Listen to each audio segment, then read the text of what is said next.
നമസ്കാരം. ഈ web series review കൊണ്ട് നമ്മൾ ഉദ്ദേശിക്കുന്ന ഒരു കാര്യം എന്ന് പറയുന്നത്, ഇതൊരു വലിയൊരു സാഗരമാണ് OTT പ്ലാറ്റ്ഫോംസ് എന്ന് പറയുന്നത്. പലപ്പോഴും നമ്മുടെ കാഷ്വൽ ആയിട്ടുള്ള സംസാരങ്ങളിൽ ശ്രദ്ധിച്ചിട്ടുണ്ട്, ആൾക്കാർ ചോദിക്കും ഏതെങ്കിലും സജസ്റ്റ് ചെയ്യാമോ, അല്ലെങ്കിൽ ഏതെങ്കിലും വെബ് സീരീസ് കൊള്ളാവുന്നുണ്ടോ സജസ്റ്റ് ചെയ്യാമോ എന്ന്. കാരണം ഇത് നമ്മളെല്ലാം OTTക്ക് പൈസ കൊടുക്കുന്നുണ്ട്. അപ്പോൾ ഇതിൽ ഏതാണ് കാണേണ്ടത് എന്നുള്ള ഒരു വലിയ കൺഫ്യൂഷൻ എല്ലാ പ്രേക്ഷകർക്കും ഉണ്ടാകാറുണ്ട്. അപ്പോൾ അത്തരത്തിൽ ചില ചെറിയ സഹായങ്ങൾ അല്ലെങ്കിൽ ചില ചെറിയ സജഷൻസ് ഇതിലൂടെ പറയുക എന്നുള്ള ഒരു ഉദ്ദേശത്തിലാണ് ഇതിൻ്റെ നമ്മൾ ഒരു ആസ്പെക്ട് ഈ ഒരു പ്രോഗ്രാമിലൂടെ നമ്മൾ ഉദ്ദേശിക്കുന്നത്. എന്തിനാണ് ഈ ഒരു ആമുഖം പറഞ്ഞതെന്ന് ചോദിച്ചാൽ, ഇന്ന് റിവ്യൂ പറയാൻ പോകുന്ന വെബ് സീരീസ് അതിൻ്റെ പേര് ക്വീൻ ഓഫ് ദ സൗത്ത് എന്നാണ്. ലാറ്റിൻ അമേരിക്കയിലെ മെക്സിക്കൻ, കൊളംബിയൻ ഡ്രഗ് കാർട്ടൽസുമായിട്ട് ബന്ധപ്പെട്ടിട്ടുള്ള ഒരു വെബ് സീരീസാണിത്. വളരെ പോപ്പുലർ ആയിട്ടുള്ള നെറ്റ്ഫ്ലിക്സിലെ വെബ് സീരീസുകളെ കുറിച്ച് ആൾക്കാർ പറയുമ്പോഴും നാർക്കോസിൻ്റെയോ അല്ലെങ്കിൽ എൽ ചാപ്പോ പോലുള്ള വെബ് സീരീസുകളാണ് കൂടുതലും സംസാരിച്ച് കേട്ടിട്ടുള്ളത്.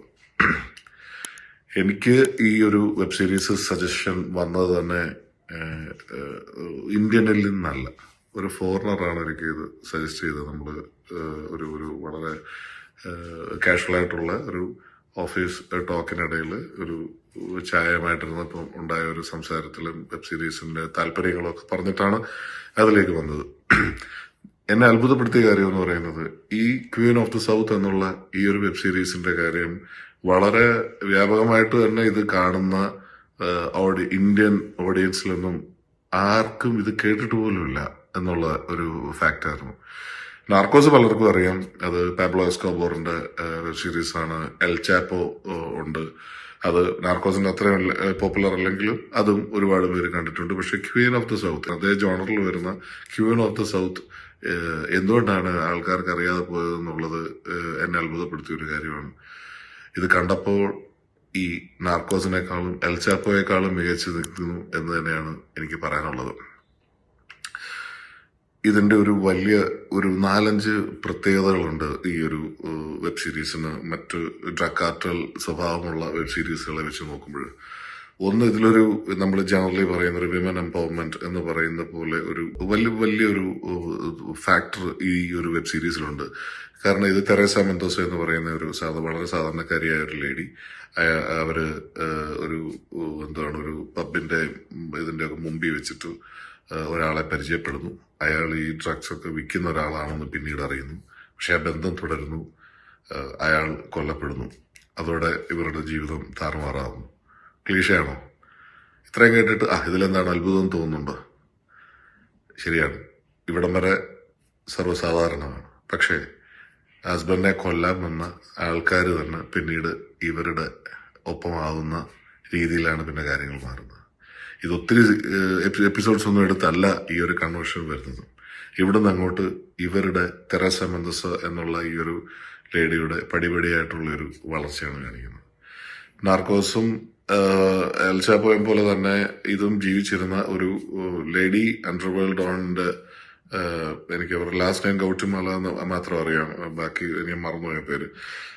അവരുടെ ഒറിജിനൽ കഥയാണെന്നാണ് പറയപ്പെടുന്നത്. ഇവിടുന്ന് അങ്ങോട്ടുള്ള ഈ ഈ തെരേസ മെന്തോസയുടെ ഓരോ സീസണിലെ ഒരു ജേർണി എന്ന് പറയുന്നത് ഒരു ലീഡർഷിപ്പ് ക്ലാസ്സുകളിൽ പോലും ലാറ്റിൻ അമേരിക്കയിൽ ഇത് കാണിക്കാറുണ്ട് എന്നൊക്കെയാണ് ചില സോഴ്സുകളിൽ നിന്ന് അറിയാൻ കഴിഞ്ഞത്. വിശ്വസ്തമാണോ അല്ലയോ എന്നുള്ളത് നമുക്കറിയില്ല അതിനെക്കുറിച്ച്. പക്ഷെ കണ്ടു കഴിഞ്ഞാൽ തീർച്ചയായിട്ടും അത്തരത്തിലാണ് പോകുന്നത്. കാരണം ഇതിൽ വയലൻസ് ഒക്കെ ഉണ്ടെങ്കിൽ പോലും അതിരൂക്ഷമായ വയലൻസ് വരുന്ന പല സാധനങ്ങളും ഇവര് വളരെ ടാക്ടിക്കലി ഒഴിവാക്കുന്നതും അല്ലെങ്കിൽ വയലൻസ് ഉണ്ടാക്കാൻ സാധ്യതയുണ്ട് എന്ന് കാണുന്നവരെ തട്ടിക്കളയുന്ന ഒരു സ്റ്റൈലൊക്കെയാണ് ഈ തെരേസ മെന്തോസയുടെ. അതുപോലെ തന്നെ വളരെ സ്ട്രാറ്റജിക് ആയിട്ടുള്ള ഒരു ആറ്റിറ്റ്യൂഡ്. ഇപ്പൊ ഇവര് തുടങ്ങുമ്പോൾ അവിടുത്തെ ഒരു ലേഡി ഡോണായിട്ട് നിൽക്കുന്ന കാമില വാർഗാസ് എന്ന് പറയുന്ന മറ്റൊരു ലേഡി ഡോണാണ്. ഇവരുടെയൊക്കെ പിന്നെ ഇൻട്രോയും അല്ലെ കാര്യങ്ങളൊക്കെ വളരെ റിച്ച് ആയിട്ട് തന്നെയാണ് ഇത് ഷൂട്ട് ചെയ്തിരിക്കുന്നത്. കാരണം ആദ്യം തന്നെ കാമില വാർഗാസിനെ കാണിക്കുന്ന 3-4 റോൾസ് റോയ്സ് ഇവരൊരു ഡ്രഗ് കാർട്ടലിന്റെ ലോഡാണ്. ഇവര് ഒരു 3-4 റോൾസ് റോയ്സ് കസ്റ്റമേഴ്സിന് ഗിഫ്റ്റ് ചെയ്യുന്ന രീതിയിൽ റോൾസ് റോയ്സിന്റെ ഷോറൂമിൽ വന്നിട്ട് വാങ്ങിക്കുന്ന സീൻസിലൊക്കെയാണ് ഇത് തുടങ്ങുന്നത്. അത്രയ്ക്ക് വളരെ എന്താണ് ഇതും കൂടെ കാണിക്കാൻ ഡിസൈഡ് ചെയ്ത് കഴിഞ്ഞാൽ പിന്നെ അതിന്റെ അൾട്ടിമേറ്റ് കാണിക്കുക എന്നുള്ള ഒരു രീതിയിലാണ് ഇതിൽ ഓരോ സീൻസും വന്നേക്കുന്നത്. പിന്നെ ഇതിലെ മ്യൂസിക് എന്ന് പറയുന്നത് ഭയങ്കര രസമായിട്ടാണ് ഇതിന്റെ ബാക്ക്ഗ്രൗണ്ട് BGM. യൂട്യൂബിൽ നോക്കിക്കഴിഞ്ഞാൽ ഒരു 10-12 തീം തന്നെയുണ്ട് ഈ ക്യൂൻ ഓഫ് ദി സൗത്തിന്റെ ഒരു മ്യൂസിക് എന്ന് പറയുന്നത്. ഈ ഒരു 5 സീസൺ ഉണ്ട്. തീർച്ചയായിട്ടും ഈ 5 സീസൺ നമുക്കൊരു എങ്ങും നിർത്തണം എന്ന് തോന്നാത്ത രീതിയിലാണ് ഓരോ എപ്പിസോഡും സീസൺ എൻഡിങ് അവർ പോയിരിക്കുന്നത്. പക്ഷെ ഇതില് നമ്മൾ മുമ്പ് മലയാളം വെബ് സീരീസുകളുടെ കാര്യം പറഞ്ഞപ്പോൾ പറഞ്ഞൊരു ഫാക്ടർ ഉണ്ടായിരുന്നു. ഈ ഓരോ എപ്പിസോഡ്സിന്റെ കണ്ടന്റ്സ് അത് മലയാളത്തിൽ ലാക്ക് ചെയ്യുന്നു എന്ന് നമ്മൾ പറഞ്ഞിരുന്നു. ഇതൊക്കെയാണ് കണ്ടുപിടിക്കേണ്ടത്. ഈ ക്യൂൻ ഓഫ് ദ സൗത്ത് പോലുള്ള വെബ് സീരീസിൽ നിന്നാണ് അത്തരത്തിലുള്ള ഒരു ലേണിംഗ് ഉണ്ടാവേണ്ടത്. അത് യഥാർത്ഥ ജീവിതത്തിൽ നിന്ന് എടുത്തതും ഇവരുടെ ഭാവനയിലും അല്ലെ ഇവർ വർക്ക് ചെയ്തതും ഒക്കെ ഉണ്ടാവാൻ സാധ്യതയുണ്ട്. പക്ഷെ ഓരോ എപ്പിസോഡ് ബൈ എപ്പിസോഡ് വളരെ റിച്ച് ആണ്.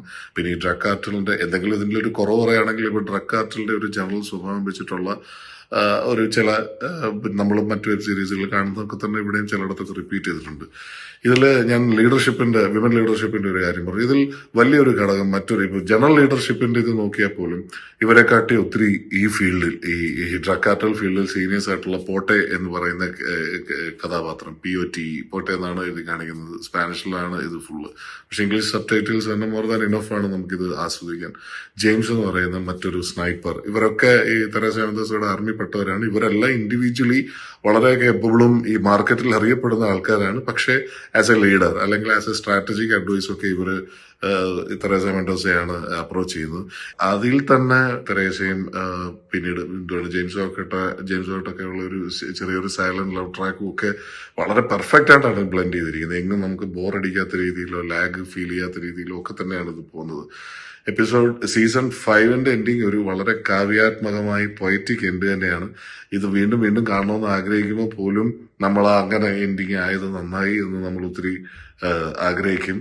അല്ലെങ്കിൽ പിന്നെ ഈ പറഞ്ഞ പോലുള്ള നമ്മൾ ചില ഇന്ത്യൻ സിനിമകളിലെ മാസ് പടങ്ങൾ എന്ന് പറയുന്ന പോലുള്ള ഒരു സീനൊക്കെയാണ് ട്രെയിലറിൽ കാണിക്കുന്നത്. ഇവരൊരു വൈറ്റ് ആൻഡ് വൈറ്റ് അറ്റയറിൽ ഈ തെരേസ മെൻഡോസ ഹെലികോപ്റ്ററിൽ വന്നിറങ്ങി സ്ലോ മോഷനിൽ ഇങ്ങനെ നടന്നു കയറി പോകുന്നത് അത് തന്നെയാണ് നമുക്കിത് കാണാനുള്ള ഒരു വലിയ ക്യാച്ച്.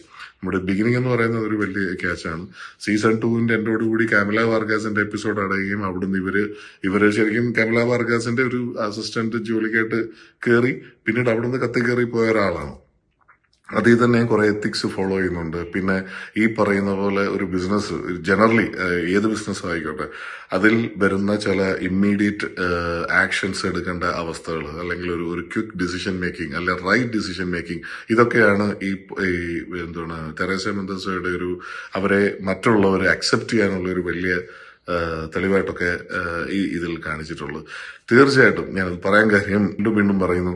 ഇന്ത്യയിൽ പരിമിതമായ എൻ്റെ സുഹൃത്ത് ബന്ധങ്ങളിലെയും അല്ലെങ്കിൽ എൻ്റെ ഓഫീസിലുള്ള കൊളീഗ്സിലും ഒക്കെ ഇടപെട്ടിട്ടുള്ളതിൽ വെച്ചിട്ട് ആരും ഈ ഒരു വെബ് സീരീസ് ഇതിനു മുമ്പ് കേട്ടതായിട്ട് പോലും തോന്നിയിട്ടില്ല. ഇത് കാണുമ്പോൾ ക്യൂൻ ഓഫ് ദി സൗത്ത് എന്നൊരു സംശയത്തില്ല. അതേതാ കൊള്ളാമെന്ന് ഈ കണ്ടവരെല്ലാം ഇതെല്ലാവർക്കും ഇഷ്ടപ്പെടുന്നുണ്ട്. ഇവരെല്ലാം കണ്ടിട്ട് വന്നു പറഞ്ഞാൽ നല്ലൊരു സജഷൻ ആയിരുന്നു, ഇതുപോലുള്ള വെബ് സീരീസുകൾ ഉണ്ടെങ്കിൽ പറയൂ എന്നാണ് ഒരു ഫീഡ്ബാക്ക് കിട്ടിയത്. തീർച്ചയായിട്ടും അത് തന്നെയാണ് പറയാനുള്ളത്. ഇത് കാണേണ്ട വെബ് സീരീസ് ആണ്. ഞാൻ ഈ പറഞ്ഞ ചില യുണീക്ക് ആയിട്ടുള്ള ചില റീസൺസ് കൊണ്ട് തീർച്ചയായിട്ടും ഇത് കാണേണ്ടത് തന്നെയാണ്.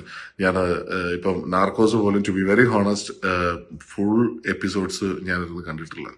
ഫുൾ എപ്പിസോഡ് ചിലപ്പം എനിക്കത് മൊത്തത്തിൽ ആസ്വദിക്കാൻ കഴിയാത്തതുകൊണ്ടായിരിക്കും. അല്ലെ ചിലയിടത്ത് ഭയങ്കരമായി ലാഗ് ഉണ്ടായിട്ടുണ്ട് എന്ന് തോന്നിയുണ്ടാകും. നാർക്കോസിനെ കുറിച്ചല്ല നമ്മളിപ്പോൾ പറയുന്നത്. പക്ഷെ ക്യൂൻ ഓഫ് ദി സൗത്തിൽ ഇതൊന്നുമേ സംഭവിച്ചിട്ടില്ല. ഇപ്പോഴും എനിക്ക് ഒന്നുകൂടെ എടുത്തു വെച്ച് കാണണമെന്ന് ആഗ്രഹിക്കുന്ന ഒരു വെബ് സീരീസ് തന്നെയാണ് queen of the south. Miss ചെയ്യരുത്. ഇത് ഇന്ത്യയിൽ ആരും അത് ഡിസ്കസ് വീണ്ടും പറയുന്നു, ഇന്ത്യയിൽ ആരും ഇത് ഡിസ്കസ് ചെയ്തതായിട്ട് കേട്ടിട്ടില്ല. But it's a must watch and it's a very good entertainer. OTT subscription മുതലാവുന്ന one of the rarest creations ആണ് Queen of the South. Please watch it. Thank you.